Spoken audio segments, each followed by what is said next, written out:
दुनिया में सबसे खुश वही लोग रहते हैं जो यह जान चुके हैं कि दूसरों से उम्मीद रखना बेकार है। खुशी पैसों पर नहीं, परिस्थिति पर निर्भर करती है। एक बच्चा गुब्बारा खरीदकर खुश होता है तो दूसरा गुब्बारे को बेचकर। किसी ने ठीक ही कहा है, नादान लोग ही जीवन का आनंद लेते हैं। ज्यादा समझदारों को हमने मुश्किलों में ही देखा है। आर्थिक स्थिति कितनी भी अच्छी हो, जीवन का सही आनंद लेने के लिए मानसिक स्थिति अच्छी होनी चाहिए। पेड़ की शाखा पर बैठा पंछी कभी भी डाल हिलने पर नहीं घबराता, क्योंकि पंछी को डाल पर नहीं अपने पंखों पर भरोसा होता है। जीवन में समस्याएं तो हर दिन नई खड़ी होती है। जीत जाते हैं वो जिनकी सोच बड़ी होती है। हर तकलीफ से इंसान का दिल दुखता बहुत है, पर हर तकलीफ से इंसान सीखता भी बहुत कुछ है। खुशी पाना अच्छा है, खुशी देना बेहतर है, लेकिन बदले में बिना किसी चाहत के खुशी देकर खुश होना सर्वश्रेष्ठ है। यह खुशी से खुशी का दान गौरवशाली जीवन का परिणाम है। आप खुश हो, अच्छी बात है। आपकी वजह से कोई खुश हो, ये सबसे अच्छी बात है। यह कम हो या यह और ज्यादा होना चाहिए था। जैसे विचारों में अटक कर समृद्धि के बहाव में पत्थर न डालें, बल्कि अपनी नियामतें गिनकर उनके लिए कुदरत को धन्यवाद दें। जो खुद को प्यार करते हैं वो दूसरों को भी माफ करते हैं। उन्हें मालूम है कि यह करके मैं किसी और पर नहीं बल्कि अपने आप पर ही एहसान कर रहा हूँ और अपने ही जीवन में सुख समृद्धि ला रहा हूँ। जीवन में कुछ भी चला जाए पर खुशी न जाए, क्योंकि हर चीज खरीदी जा सकती है।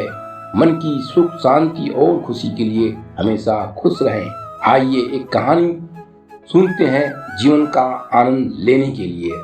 एक समय की बात है, एक महाप्रतापी राजा अपनी शक्ति के बल पर दुनिया भर में राज करने लगा था और उसे अपनी ताकत पर इतना गुमान हो गया था, वह अमर होना चाहता था। उसने पता लगाया कि कहीं ऐसा जल पाया जाता है जिसे पीने से व्यक्ति अमर हो सकता है। देश दुनिया में भटकने के बाद आखिरकार उस महाप्रतापी राजा ने उस जगह को खोज ही लिया जहाँ पर उसे अमृत जल प्राप्त हो सकता था। वह एक पुरानी गुफा थी। वहाँ पर कोई आता जाता नहीं था।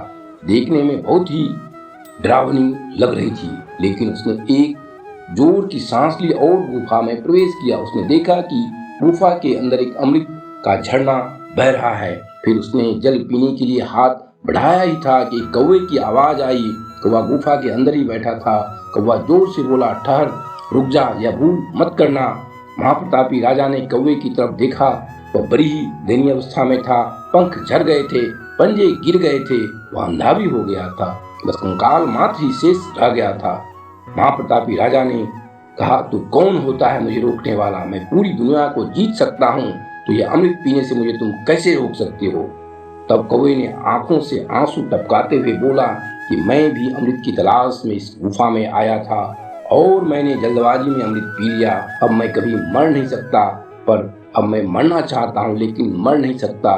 देख लो मेरी हालत। कौवे की बात सुनकर वह देर तक सोचता रहा। कुछ सोचने के बाद फिर बिना अमृत पिए ही वह चुपचाप गुफा से बाहर वापस लौट आया। वह प्रतापी राजा समझ गया कि जीवन का आनंद उस समय तक ही रहता है जब तक हम उस आनंद को भोगने की स्थिति में होते हैं। इसलिए जीवन में हमें हमेशा खुश रहना चाहिए।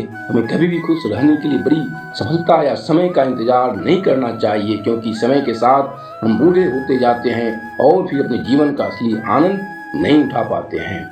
साथ ही आप किसी को खुश करने का प्रयत्न न करें। बस एक ही बात याद रखें, आपको भगवान को प्रसन्न करना है, और जब भगवान ही प्रसन्न हो जाएंगे, वाह वाह करने के लिए तो दुनिया वाले लोग बैठे ही हैं।